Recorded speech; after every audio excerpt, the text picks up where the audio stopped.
Hoje nós vamos conversar sobre as diferentes áreas de pesquisa do Observatório Nacional: geofísica, astronomia, tempo e frequência. Serão 10 pesquisadores respondendo grandes questões da ciência, desde a formação do universo até o interior profundo da Terra. Venham conosco descobrir sobre esses grandes temas científicos.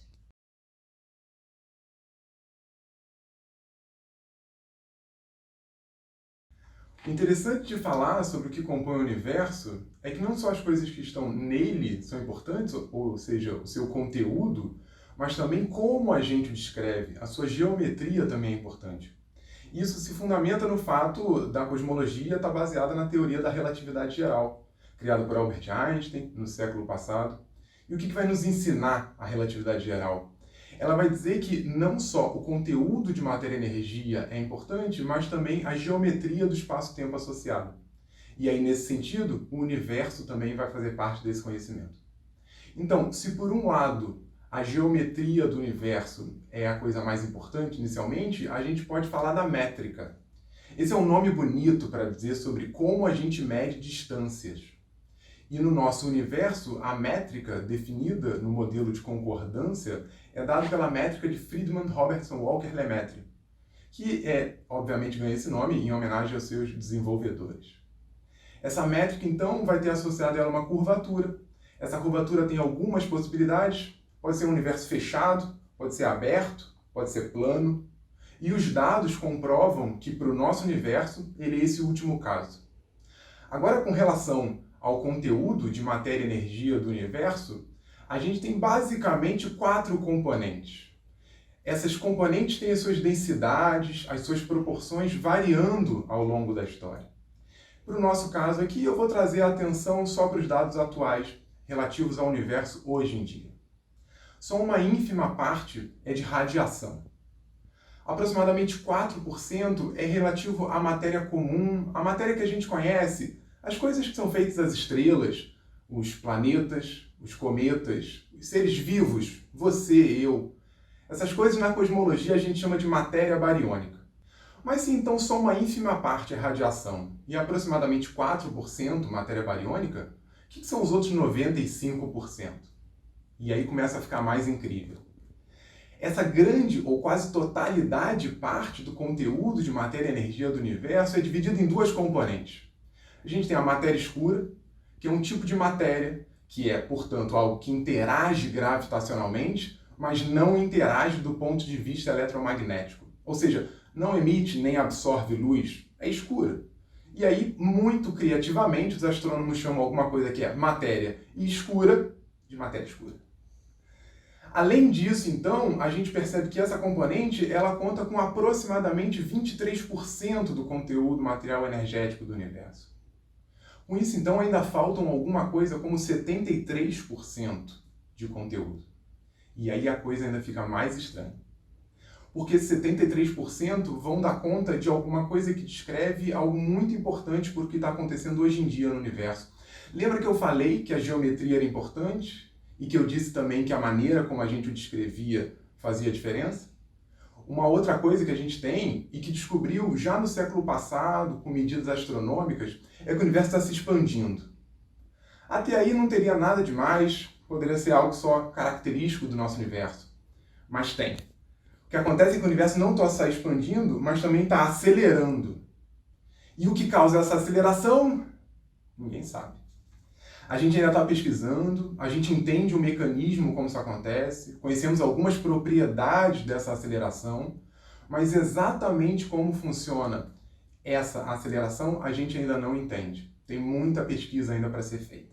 Então a gente tem um tipo de energia que acelera o universo e que também não interage do ponto de vista eletromagnético, ou seja, é escuro.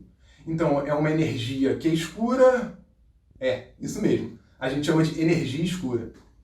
E é isso que causa a aceleração que a gente vive hoje em dia no universo. Para resumir, então, a resposta para a pergunta de que é feito o universo, ele é um universo que é plano, ele é composto basicamente de radiação, matéria bariônica, matéria escura e energia escura. E assim é descrito o modelo de concordância na cosmologia moderna. Meu nome é Rodrigo Gonçalves, sou pesquisador de nível pós-doutorado do Observatório Nacional, Estou aqui desde 2019 e trabalho na área de cosmologia.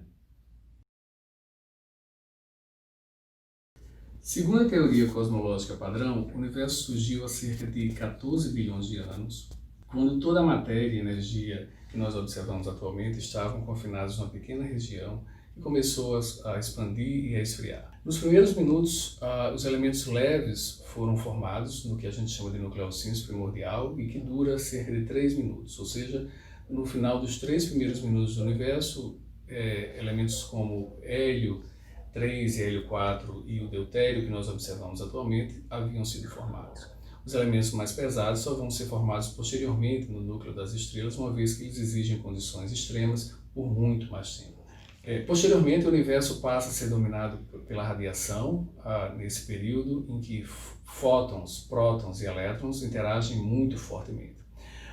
Mas o universo está expandindo e esfriando, e quando o universo chega a cerca de 300 mil anos após esse início, os fótons já não são mais capazes de quebrar o átomo de hidrogênio, ou seja, quando um próton e um elétron se combinam, o fóton não tem mais capacidade de quebrar essa ligação e a partir desse momento os fótons viajam livremente no universo, preenchendo completamente o universo, o que a gente chama de radiação cósmica de fundo. A radiação cósmica de fundo preenche o universo de tal maneira que há cerca de 400 fótons ou partículas dessa radiação em cada centímetro cúbico do nosso universo. Posteriormente, o universo vai ser dominado pela matéria, onde esses núcleos neutros vão coalescer em nuvens de gás e que posteriormente vão formar as primeiras estrelas. É durante a era dominada pela matéria que estrelas, galáxias, grupos de galáxias e aglomerados de galáxias se formam. Esse período é extremamente importante para que nós conheçamos melhor toda a estrutura de grande escala que nós observamos atualmente no universo. Para a nossa surpresa, e a surpresa de quem trabalhava no modelo cosmológico padrão há cerca de 20 anos, em 1998 foi descoberto que o universo não somente expandia desaceleradamente, como seria no universo dominado pela matéria, mas ele começa a expandir aceleradamente, de tal maneira que deve existir uma componente extra que torna a gravidade repulsiva em grandes escalas e, portanto, faz o universo se repelir, as partes do universo se repelir. Esse mecanismo que nos é desconhecido atualmente, o mecanismo por trás da aceleração cósmica, nós denominamos de energia escura e é o tópico principal de pesquisa dos principais grupos de pesquisa do mundo atualmente.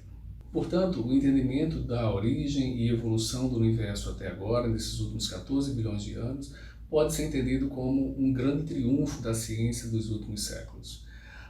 Isso foi conquistado a partir de muito experimento, muita observação e muita teoria caminhando conjuntamente. Do ponto de vista da astronomia, grandes telescópios na Terra e telescópios espaciais têm observado e detectado a luz de galáxias distantes que nos mostram como o universo era há bilhões de anos atrás. E além disso, os grandes aceleradores de partículas na Terra têm nos mostrado como é a física básica das partículas elementares em condições extremas, como foi o universo primordial. Embora a teoria cosmológica padrão nos dê essa excelente descrição do universo nos últimos 14 bilhões de anos, naturalmente existem pontos dessa teoria que precisam ser melhor entendidos.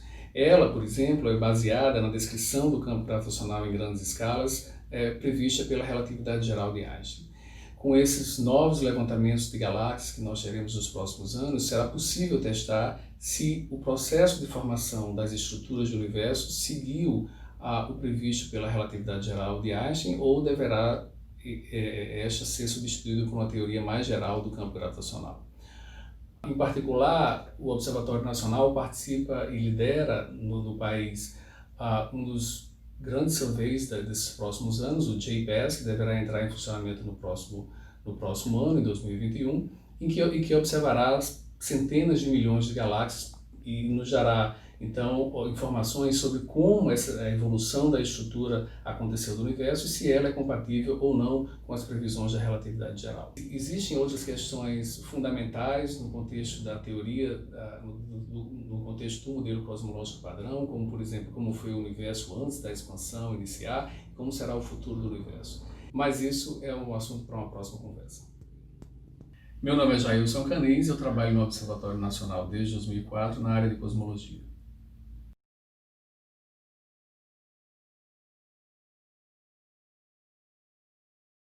Bom, essa é uma pergunta muito interessante porque diz respeito ao nosso Sol, né, a estrela central do nosso sistema planetário. Todos os planetas do sistema solar giram em torno do Sol. Então, o Sol ele é fundamental para a nossa vida e a gente precisa conhecer bem o Sol e qual vai ser a sua evolução.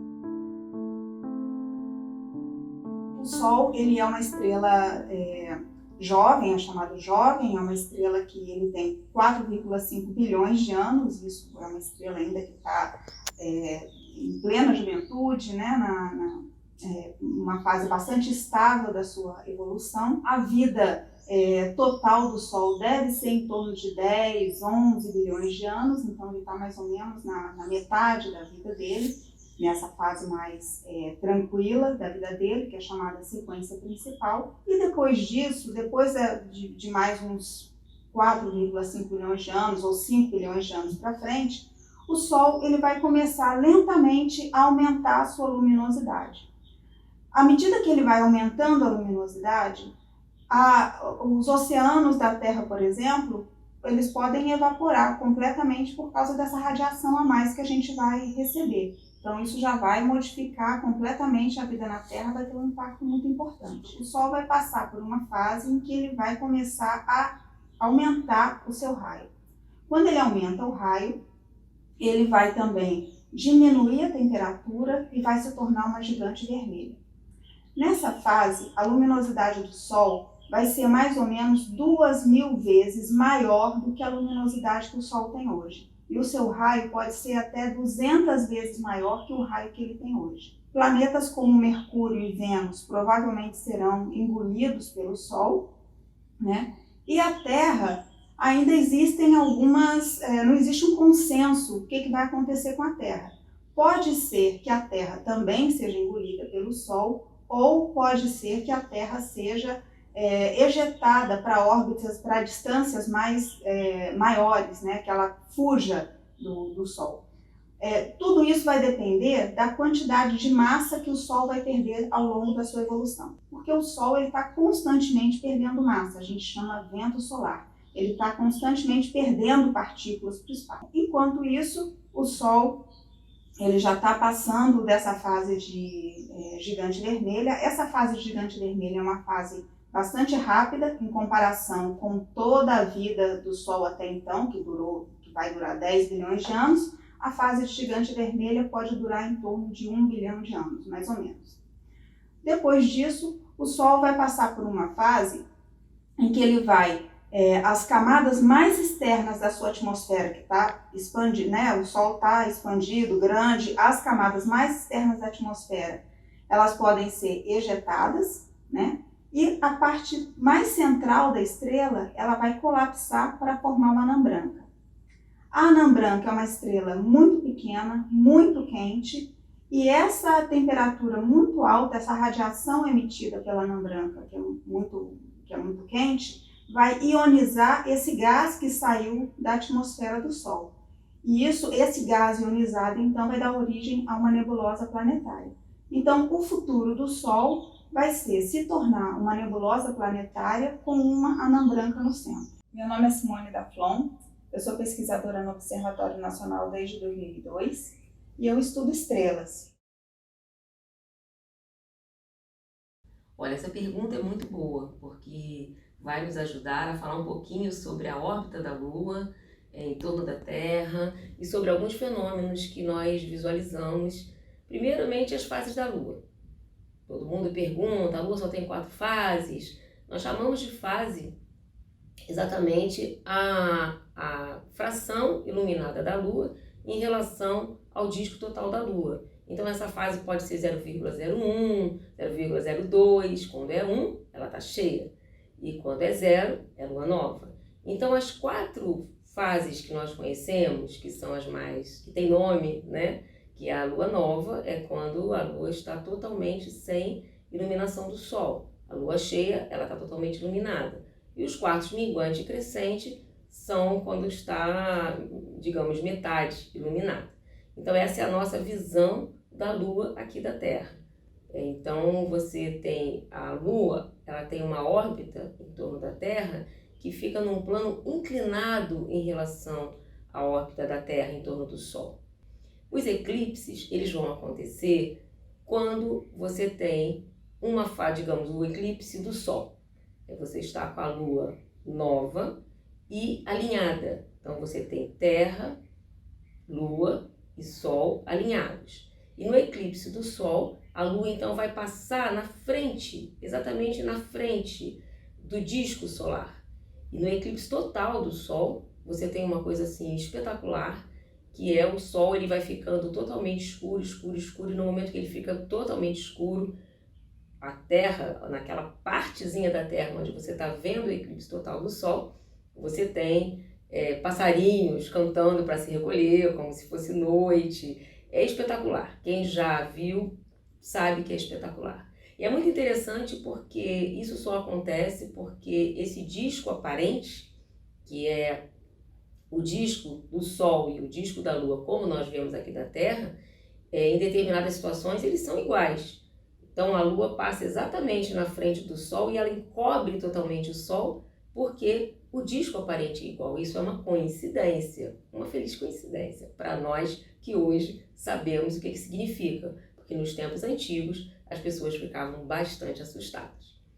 Nessa situação onde a Lua está alinhada, né, com a Terra e com o Sol, na próxima Lua cheia ou na Lua cheia anterior vai acontecer o eclipse da Lua. Ele pode ser eclipse total e pode ser eclipse parcial ou eclipse penumbral. Ocorre que nessa situação a Lua entra na sombra da Terra. Então você tem Sol, Terra e Lua. E todo corpo extenso tem duas sombras. Uma sombra bem escura, que é chamada de umbra, não recebe nenhuma luminosidade, e uma sombra que ainda recebe alguma luminosidade, que é a penumbra. Então, se a Lua penetrar somente na penumbra da Terra, será o eclipse penumbral. Visualmente não vemos diferença nenhuma na iluminação da Lua. Se somente parte dela entrar na umbra, é o eclipse parcial. E se ela totalmente entrar na umbra, é o eclipse total. E aí, novamente, acontece um evento magnífico, muito lindo de se ver, porque a Lua, quando entra totalmente na sombra da Terra, quando entra na umbra, que é a sombra escura, ela fica com o tom todo avermelhado.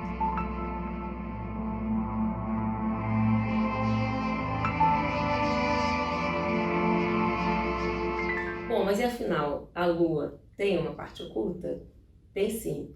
Tem sim, porque é um outro fenômeno muito interessante, que este tempo que a Lua leva para dar uma volta em torno da Terra é também igual ao tempo que ela leva para dar um giro em torno dela mesma. Então, ela vai dando esse giro e ao mesmo tempo vai dando esse giro em torno da Terra. Então, tem uma parte dela que nunca fica voltada para a Terra, que o homem só pôde conhecer quando satélites fotografaram essa parte oculta. Eu sou a Josiana Oliveira do Nascimento, estou no observatório desde 1979, portanto 41 anos, trabalhando sempre na coordenação de astronomia e astrofísica, com astronomia fundamental e cálculos astronômicos. No dia a dia, no nosso dia a dia, a gente acaba realmente achando que o tempo é absoluto, né? Aquela ideia newtoniana, né? Que o tempo é absoluto e passa da mesma forma, independentemente se eu estiver aqui nessa sala, se eu estiver no topo de uma montanha, se eu estiver no fundo do oceano. Enfim, só que do ponto de vista teórico, né, para conseguir eliminar algumas inconsistências entre teorias da época, o Albert Einstein ele chegou na teoria da relatividade geral. E com essa teoria da relatividade geral, ele previu o que a gente chama de redshift gravitacional. E, em resumo, esse redshift gravitacional significa que, no caso do planeta Terra, eu estar no nível do mar e eu estar a 10 mil quilômetros de altitude, o tempo no nível do mar, a passagem de tempo vai ser mais lenta do que a 10 mil quilômetros de altitude. E, de fato, na década de 1960, pesquisadores, utilizando o efeito Mossbauer, viram esse redshift gravitacional, né, a partir da análise dos dados, e em 1966 foi feito um experimento lançando um foguete com lasers de hidrogênio. Esse ano, um grupo de japoneses, utilizando relógios ópticos, conseguiram também um resultado excelente na medição desse redshift gravitacional, ou seja, a passagem de tempo. Quanto mais longe eu estiver da fonte que produz o campo gravitacional, o tempo passa mais rápido. Eles, inclusive, falam, né, que esse tipo de tecnologia pode permitir, né, não apenas você poder mapear, isso até na década de 1980 já era discutido, né, não só apenas mapear o campo gravitacional terrestre utilizando relógios atômicos, mas permitirá também você conseguir ter a detecção, por exemplo, de terremotos, né? Se você passar uma onda sísmica, né, próximo de um relógio atômico, você vai mudar o valor do campo gravitacional, e aí esse efeito de redshift gravitacional vai permitir você detectar essa diferença. Qual a importância disso para o que a gente faz aqui no Observatório Nacional, né? Nós temos mesas de hidrogênio. O mês de hidrogênio ele é conhecido como sendo um relógio um padrão, né, que possui uma boa estabilidade de curto período. A definição do segundo é baseada em transições entre estados e perfinos do átomo de Césio, isótopo 133. Só que os relógios de Césio eles são estáveis, né, em longo período. Tem uma estabilidade boa de longo período. Então, numa escala de tempo, a gente precisa compor com relógios atômicos de Césio e mesas de hidrogênio. Aqui no Observatório Nacional, a gente gera a escala de tempo atômico, que é o chamado TC-ONRJ. A partir dessa escala de tempo, a gente dissemina para os diferentes fusos horários que a gente tem aqui no Brasil. São 4 fusos, o TC-2, o TC-3, o TC-4 e o TC-5. E a gente dissemina, né, o que a gente chama da hora legal brasileira de várias maneiras diferentes, através de ondas de rádio, né, FM, ondas curtas, através do protocolo NTP, enfim. Então a gente calibra desde cronômetros até relógios atômicos de Césio. A gente também tem os receptores GNSS, e para que você tenha um bom posicionamento, você precisa levar em consideração esses efeitos relativísticos, né? O do redshift gravitacional, por exemplo. Meu nome é Pedro Sena Rocha, eu trabalho na divisão Serviço da Hora do Observatório Nacional. Trabalho aqui desde 15 de outubro de 2013. Os oceanos, eles são os grandes reguladores do clima do nosso planeta. 70% da superfície da Terra ela é coberta por água. E essas grandes massas de água, elas atuam na redistribuição do calor proveniente do Sol. A energia oriunda do Sol, a energia térmica oriunda do Sol, ela chega no nosso planeta de uma maneira desigual. Ela é muito mais efetiva no Equador. Então, o Equador é uma região muito mais quente e os polos muito mais frios. Essa variação térmica entre o Equador e os polos seria muito maior se não houvesse essas grandes massas de água no nosso planeta. Para a gente falar sobre essa distribuição térmica gerada pelos oceanos, é importante falar sobre a molécula da água. A molécula de água, ela é muito mais efetiva no armazenamento de calor do que a de ar. Ela consegue armazenar 4 vezes mais a energia térmica do que o ar. Dessa forma, os oceanos eles são mais efetivos no armazenamento de calor do que a atmosfera.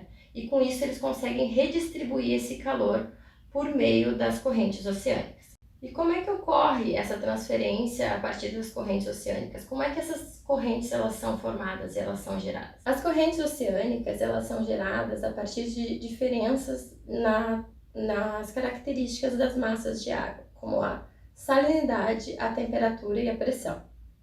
Essa variação nessas características vai gerar regiões de alta e baixa pressão, e com isso então vai ter o movimento desse fluido.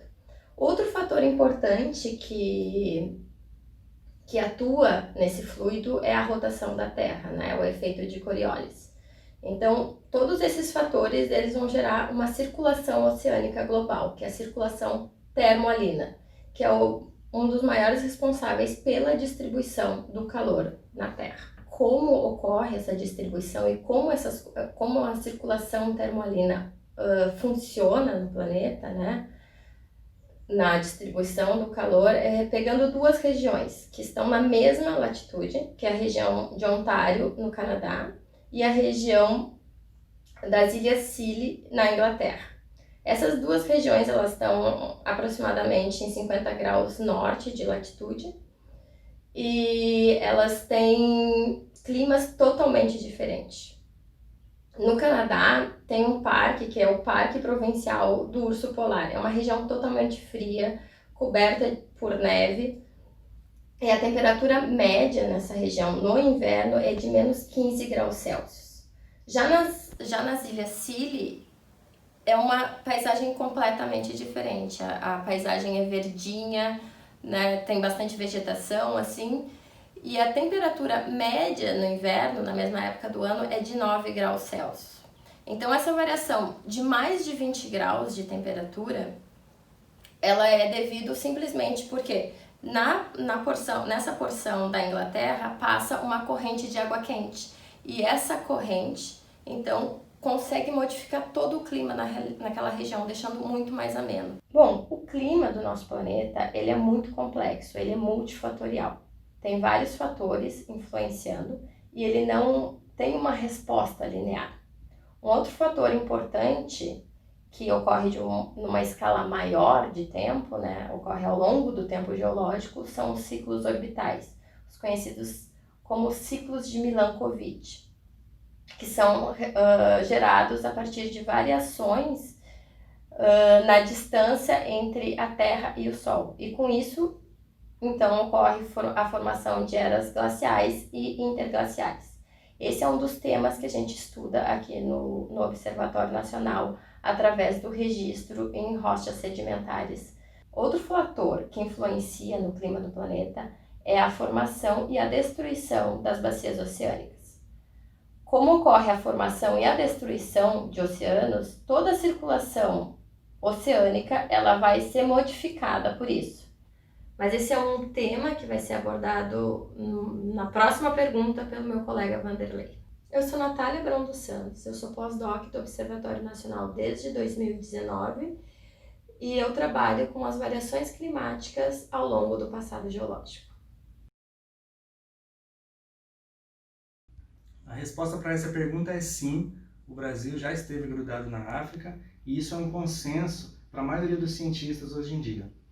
A superfície do nosso planeta é como se fosse um grande quebra-cabeças. Cada uma dessas peças ela está em movimento, né? E a maneira como essas peças se movimentam, a maneira como elas são criadas e a maneira como essas peças são destruídas na superfície da Terra, ela constitui uma das teorias mais fascinantes da história da ciência, que é a teoria da tectônica de placas. A ideia de que os continentes se movem, ela foi apresentada por um cientista alemão chamado Alfred Wegener, no começo do século XX, entre os anos de 1912 e 1922. E ele afirmava isso com base em 3 argumentos principais. O primeiro deles é com base no contorno, né, na linha de costa da Europa, da África e das Américas, né, principalmente. Se a gente observar os mapas hoje, a gente vê que esses continentes se encaixam. Isso sugere que eles já estiveram juntos no passado. Uma outra coisa que corrobora essa ideia de que os continentes se movem é a presença de fósseis muito semelhantes, de plantas e de animais, tanto na costa da América do Sul quanto na África. A única maneira desses fósseis tão semelhantes terem existido simultaneamente é se esses continentes estivessem juntos no passado. Não seria possível os animais nadarem, atravessarem o Oceano Atlântico todo. E um terceiro argumento que o Wegener usou, dentre outros, é a semelhança entre os tipos de rocha ao longo da costa da América do Sul e da África. Essa teoria, na época, ela foi duramente criticada e o Wegener morreu e não conseguiu encontrar as evidências para poder prová-la. O desenvolvimento tecnológico, impulsionado pela Segunda Guerra Mundial e posteriormente pela Guerra Fria, possibilitou que pela primeira vez na história fosse feito um mapa do fundo oceânico, né, do relevo do fundo oceânico. Esse mapa, extremamente detalhado, ele foi feito pela Marie Tarp e pelo seu colega, né, de trabalho, Bruce Riesen. E esse mapa, juntamente com informações sobre a localização dos terremotos, ela nos permitiu compreender que o fundo do mar está em movimento. Esse mapa detalhado do fundo do mar, ele revelou uma grande estrutura conhecida como dorsal mesoceânica, né? Há algumas, né, ao longo do planeta, e outras evidências surgiram para corroborar, né, as ideias sobre o movimento dos continentes e dessas placas, né, que formam a superfície da Terra. Então, mapas magnéticos que mostram esse registro do campo magnético nas rochas, eles têm um padrão alternado. E isso indica que os continentes, o fundo oceânico, ele está se separando em relação à dorsal mesoatlântica, por exemplo. É o padrão zebrado do assoalho oceânico. A idade das rochas ela é muito menor sobre essa cordilheira mesoceânica e ela aumenta progressivamente à medida que os segmentos da crosta se afastam dessa dorsal. E uma outra coisa muito importante que veio para consolidar a tectônica de placas é o posicionamento por satélite. Esse mesmo GPS que a gente usa nos celulares, ele também pode ser utilizado para fazer medidas muito precisas da superfície do planeta, né? E então, hoje em dia, a gente consegue ver os continentes se movendo. E essa, talvez, hoje em dia, seja a principal evidência de que os continentes se movem e a principal evidência da tectônica de placas. É com base nessas evidências que hoje a gente afirma que o Brasil, de fato, já esteve junto com a África em um passado distante. Meu nome é Vanderlei Coelho, eu trabalho no Observatório Nacional desde 2013 e eu pesquiso como que as variações no campo de gravidade e no campo magnético da Terra podem ser utilizadas para entender o que tem no interior do planeta.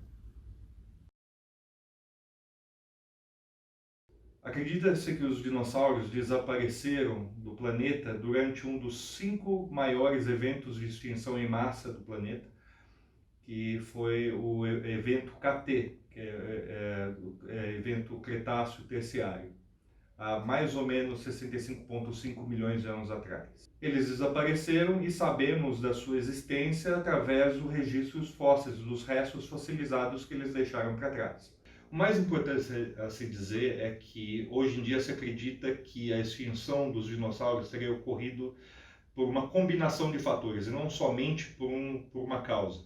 Existem várias ideias a respeito sobre a extinção dos dinossauros, desde a explosão de supernovas próximas à Terra, grandes pandemias que teriam vitimado as diferentes espécies de dinossauros, impactos de asteroides, entre outros. E hoje eu falarei das hipóteses mais plausíveis sobre os eventos que causaram a extinção dos dinossauros. O primeiro conjunto de possibilidades abrange alterações climáticas, geológicas e biológicas no planeta. Nós sabemos que os dinossauros prosperaram no clima quente e úmido que aconteceu pela maior parte do Mesozoico. Só que depois de um determinado momento, o clima tendeu a se resfriar, eles não conseguiram se adaptar às mudanças climáticas que estavam ocorrendo. Hoje se sabe que alguns répteis, como os crocodilianos, por exemplo, sobreviveram a essas mudanças, porque elas teriam sido graduais, de certa forma, e permitiram que esses animais tivessem tempo para se adaptar. Também teria havido redução dos níveis dos oceanos durante o Cretáceo. Isso teria criado pontes entre diferentes massas de terra e permitindo a migração de animais, que, por sua vez, levaram doenças a nichos ecológicos antes isolados. Isso teria causado uma grande mortandade entre os animais, ou seja, teria sido um fator a mais que teria acarretado nessa extinção em massa. A possibilidade 2, a mais famosa de todas, é do impacto de asteroide. No final da década de 70, começo da década de 80, uma dupla de cientistas, Luiz Álvares e Walter Álvares, pai e filho, o pai era físico, ganhador do Prêmio Nobel, identificaram uma sucessão sedimentar, uma camadinha de um metal muito raro na Terra, chamado irídio, e que é encontrado principalmente em meteoritos. A partir daí, essa ideia prosperou e na década de 80 encontrou-se uma cratera de cerca de 200 km de diâmetro na península de Yucatán, no Golfo do México, a cratera Chicxulub. Ela teria sido causada pelo impacto de um asteroide de cerca de 10 a 15 quilômetros de diâmetro, e a energia que ele liberou foi tão grande que é igual a toda a energia de todo o arsenal nuclear da Terra explodido multiplicado por 1 milhão. Mas o impacto em si não teria sido responsável pela extinção em massa. O que teria sido o causador foi que, a partir desse impacto, houve uma grande suspensão de poeira na alta atmosfera que bloqueou a luz solar e que acabou interferindo em escala global na fotossíntese e que interferiu de maneira fatal nas diferentes cadeias ecológicas em todo o globo, gerando problemas de fome extrema e, por consequência, uma maior mortandade, potencializando os outros efeitos que também estavam acontecendo. O terceiro conjunto de hipóteses envolve a ocorrência de grandes erupções vulcânicas no planeta e que geraram o que os cientistas chamam de grandes províncias ígneas. Nesses eventos teriam sido lançadas quantidades colossais de dióxido de carbono e sulfato na atmosfera, contribuindo para uma alta mortandade de animais e afetando significativamente o clima na Terra também. Uma coisa interessante é que hoje em dia a gente sabe que os dinossauros não desapareceram totalmente. Pequenos animais, pequenos dinossauros, habitantes do chão das florestas, teriam sobrevivido e deram origem às aves, que hoje habitam praticamente todos os nichos ecológicos no planeta. Então é assim que os cientistas sabem como os dinossauros foram extintos. E é essa a história que eu tinha para contar. E só lembrando, os dinossauros ainda estão entre nós, as aves. Meu nome é Daniel Ribeiro Franco, trabalho no Observatório Nacional desde 2009 nas áreas de paleoclimatologia e paleomagnetismo. A Terra ela foi formada há um bom tempo atrás através de uma explosão. E essa explosão acumulou muita energia e foi por acreção de materiais, ou seja, uniu os materiais vindo aí do espaço e uniu, formando muita energia. E essa energia acumulada também gera temperatura. Então, no interior da Terra, as medidas da temperatura elas vão aumentando. À medida que você vai penetrando, afundando a Terra, você vai aumentando o grau de temperatura. E como que eu sei que essa temperatura vai aumentando? Primeiro que eu faço medidas, medidas com aquele termômetro, aquele mesmo termômetro que a gente mede a nossa medida do corpo, parece o mesmo termômetro que a gente também mede as medidas de temperatura em profundidade. Agora, existe também outros instrumentos mais aprofundados com o mesmo fundamento, chamados termistors. Também tem um termômetro, como nós vamos mostrar, que é o termômetro infravermelho. E ele define bem um corpo, a temperatura, a variação da temperatura do corpo à distância. Ele mede a radiação dessa temperatura. Então, à medida que você vai aprofundando e for fazendo medidas, nesse perfil, que a gente fala, perfil de um poço mesmo, como esse poço de água que você fura para penetrar a Terra, você vai medindo a temperatura da Terra. Só que não tem um poço tão profundo assim para chegar, por exemplo, lá no núcleo da Terra.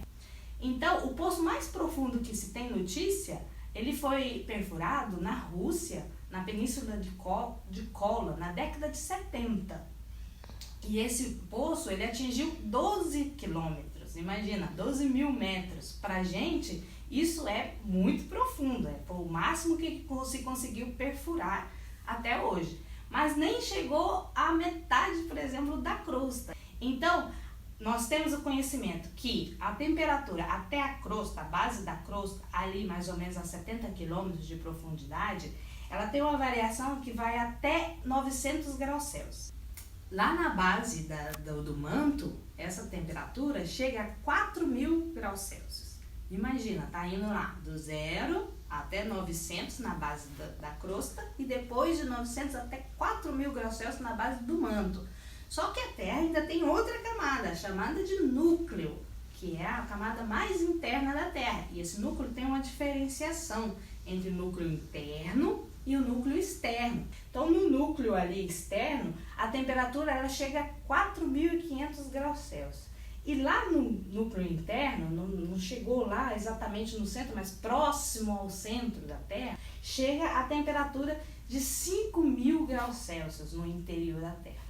Então, se eu for imaginar essa temperatura, se a gente aqui na superfície a 40 graus Celsius, né, que é um calor, né, que nós sentimos, imagina no núcleo que chega a 5.000 graus Celsius.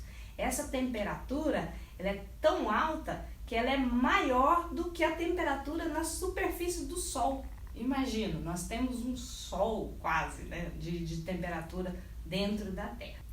Isso tudo a gente estuda, né, aqui na geofísica, na parte de geotermia, que também associa outros fenômenos, né, ligados a essa variação de temperatura e a formação de recursos que nós utilizamos para nosso bem-estar e também para estudo do nosso planeta.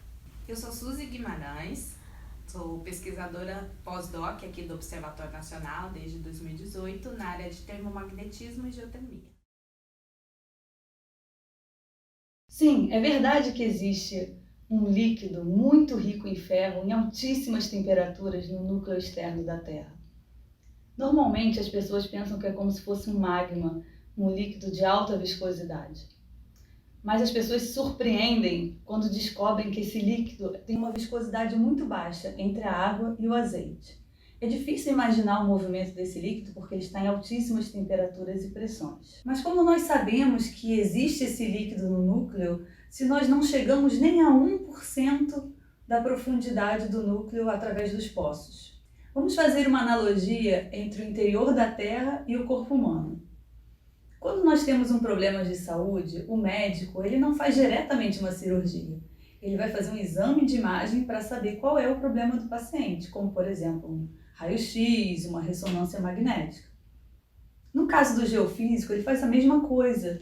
Ele usa observações do interior da Terra para tentar diagnosticar, para tentar entender o que existe nessas camadas profundas da Terra que nós não conseguimos acessar diretamente.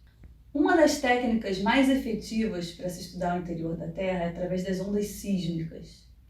Quando acontece um terremoto, essas ondas elas se propagam no interior da Terra, passando pelo manto, pelo núcleo externo, pelo núcleo interno e chegando a diferentes observatórios na superfície da Terra. O geofísico ele interpreta esse sinal de uma forma similar como um médico vai interpretar um eletrocardiograma, por exemplo. Dependendo das características da camada, da sua composição, da sua temperatura, essa onda vai se comportar de uma forma diferente. Mas você deve estar se perguntando, por que esse líquido é importante para todos nós?